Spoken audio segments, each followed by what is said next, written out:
बिस्मिल्लाहिर्रहमानिर्रहीम। इस वीडियो में हम प्रोजेक्टाइल मोशन के वो तमाम एमसीक्यूज़ को डिस्कस करेंगे जो कि पिछले कुछ सालों से एमडीकेट, ईकेट, ईटा, कैमयू, यूएचएस वगैरह के एग्ज़ाम्स में मुसलसल रिपीट हो रहे। ये सारे वो एमसीक्यूज़ हैं जो कि कंसेप्चुअल बेस से और वन वर्ड या वन लाइन में कवर हो जाते हैं। तो इससे हमारा कंसेप्चुअल पार्ट प्रोजेक्टाइल मोशन का कवर हो जाएगा। चलिए स्टार्ट करते हैं। क्वेश्चन नंबर 8 है जो कि इस पूरी सीरीज़ का 8 है और इस वीडियो का क्वेश्चन नंबर 1 है। पूरी सीरीज़ को आप देख सकते हैं। How many forces acting on a projectile. Projectile पर टोटल कितने फोर्सेस एक्ट करते हैं? तो प्रोजेक्टाइल मोशन के डेफिनेशन में हम पढ़ते हैं कि it is a two dimensional motion purely under the force of gravity, जो कि सिर्फ फोर्स ऑफ ग्रेविटी के अंडर होती है और टू डायमेंशनल मोशन होती है। तो सिर्फ और सिर्फ एक फोर्स प्रोजेक्टाइल पर एक्ट करती है। नेक्स्ट क्वेश्चन है हमारा, which of the following remain same in projectile motion. Projectile motion में थ्रू आउट द जर्नी कौन सी क्वांटिटी वो कांस्टेंट रहती है? Total velocity, horizontal velocity, vertical velocity या ऑल ऑफ दिस? तो सिर्फ हॉरिजॉन्टल वेलोसिटी कांस्टेंट रहती है क्योंकि हॉरिजॉन्टल डायरेक्शन में कोई फोर्स एक्ट नहीं करता, तो इस वजह से हॉरिजॉन्टल वेलोसिटी कांस्टेंट रहती है। वर्टिकल वेलोसिटी वो पहले हाफ साइकिल में डिक्रीज होती है और नेक्स्ट हाफ साइकिल में इंक्रीज होती है क्योंकि वर्टिकल डायरेक्शन में फोर्स ऑफ ग्रेविटी एक्ट करती है।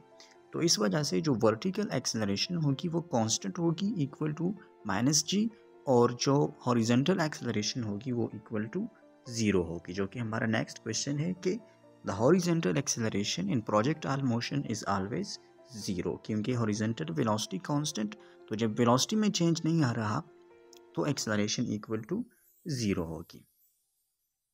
अगला क्वेश्चन है कि the velocity of a projectile eight maximum height. Remember, सिर्फ वेलोसिटी की बात करती है मैक्सिमम हाइट पर, तो वो मिनिमम होती है।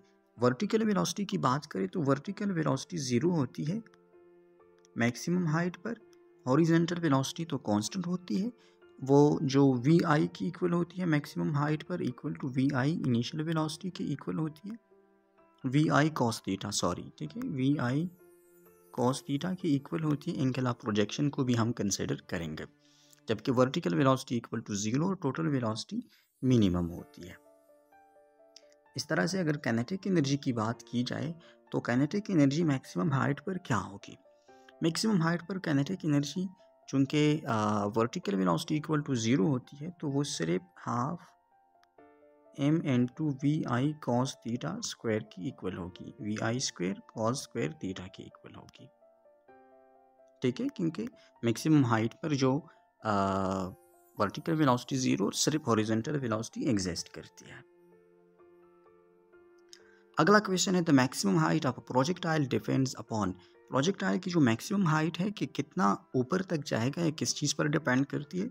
इनिशियल वेलोसिटी पर भी करती है, वैल्यू ऑफ जी पर भी करती है। तो correct answer is both A and B, ठीक है, क्योंकि मैक्सिमम हाइट के फार्मूला में इनिशियल वेलोसिटी भी आती है। अगर हम बात करें तो maximum height is directly proportional to v i square, और maximum height is inversely proportional to value of ji.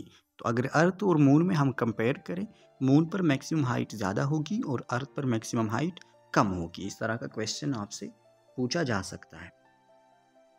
Next question है, the maximum range of two projectiles is same with their angles of projection are complementary to each other. जब भी दो projectiles की बात करें और दोनों की एंगल ऑफ प्रोजेक्शन θ1 प्लस θ2 वो इक्वल टू 90 डिग्री होती है, तो दोनों की जो मैक्सिमम रेंज होगी R1 वो इक्वल होगी हमेशा के लिए R2 की। ये बहुत इंपॉर्टेंट है, अक्सर रिपीट होता है। अगला क्वेश्चन है कि to make a long jump one has to jump at an angle. अगर ज़्यादा जंप लगानी है किसी ने तो उसको 45 डिग्री पर लगानी होगी, क्योंकि जो रेंज होती है वो मैक्सिमम होती है at theta 45 degree. Next question है कि when we do get maximum height in a simple projectile motion. Projectile motion में मैक्सिमम हाइट के लिए एंगल क्या होनी चाहिए? तो दैट इज़ 90 डिग्री। जब बिल्कुल अपवर्ड, वर्टिकली अपवर्ड किसी बॉडी को फेंकते हैं तो मैक्सिमम हाइट को अटेन करते हैं, जिस केस में थीटा इक्वल टू 90 डिग्री होती है। ठीक है, और इस केस में जो वर्टिकल वेलोसिटी होती है, sorry horizontal velocity, horizontal position, ये सारी चीज़ें ज़ीरो हो जाती है। लास्ट क्वेश्चन है इस वीडियो का। A stone is just released from the window of a train moving along a horizontal straight track. अगर किसी ट्रेन के विंडो से हम किसी स्टोन को फेंके तो क्योंकि ट्रेन जो है वो हॉरिजेंटल डायरेक्शन में जा रही है, तो उस स्टोन के पास इनिशियल हॉरिजेंटल वेलोसिटी भी होगी। ठीक है, इनिशियल हॉरिजेंटल वेलोसिटी भी होगी, जिसकी वजह से वो जो पाथ फॉलो करेगी वो प्रोजेक्टाइल मोशन की होगी, और प्रोजेक्टाइल मोशन की जो पाथ है वो हमेशा पैराबोलिक पाथ होती है। तो आई होप इस वीडियो से आप लोगों ने बहुत कुछ सीखा होगा। वीडियो के डिस्क्रिप्शन में व्हाट्सएप ग्रुप का लिंक भी गिवन है, और आप हमारे चैनल को सब्सक्राइब करके इस पूरी जर्नी का हिस्सा बन सकते हैं। मिलते हैं नेक्स्ट वीडियो में।